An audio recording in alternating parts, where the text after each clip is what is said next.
Thank you, Alison Corla. Minister, at the outset of this, I'm not a landlord, but I do know an awful lot of landlords and I know an awful lot of tenants, and I know some fantastic landlords and I know some fantastic tenants. But there is a minority of bad landlords and a minority of bad tenants. And a lot of these landlords that are in the scale of bad landlords don't care about anything, only increasing their rents for properties that are not. Some of them are not even livable, but they're still squeezing people because they have nowhere else to go. The average rent across the country is now showing at an average of €1,500 a week or a month for rent across this country. €1,500 a month for rent, and that's an average. That up and down the country is different. I must note that the provision in the bill to ensure that a tenant that engages in antisocial and criminal behaviour will not be exempt from the termination, which I think is only fair for any person that's actually living in a rental accommodation, that's even living next door to rental accommodation, that this is a two-way street.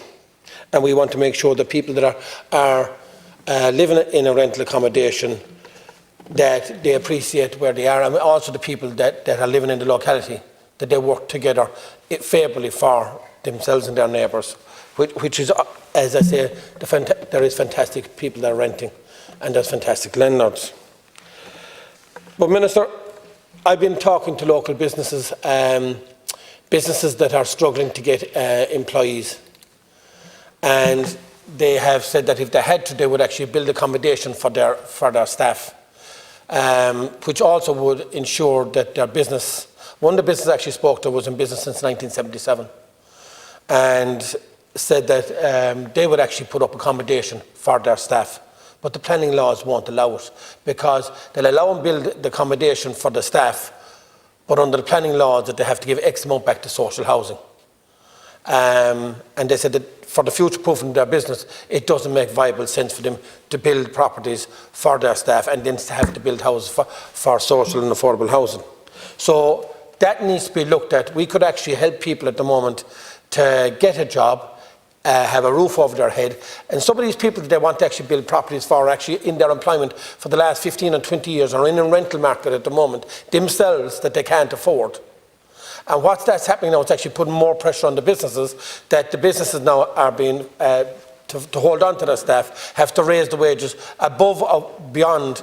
But where is the cost coming back to? It's coming back to the exchequer again, because if they have to raise their wages and for the supply and demand, that actually goes on to whatever business they're in, and it comes back to the person that's actually buying the product over the counter. So it creates inflation. So it's something in this that we need to look at, Minister, to make sure that we can actually house people in this country, that business can house people in this country if it's for their business. In Europe, Minister, 50% of the Europeans live in apartments.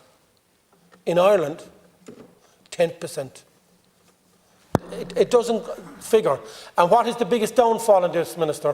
Why can't this happen around this country? Because the failure of your government and the previous governments to have infrastructure around the country, so this can actually be achieved. So it's actually a failure of infrastructure in this country that is causing a lot of our problems.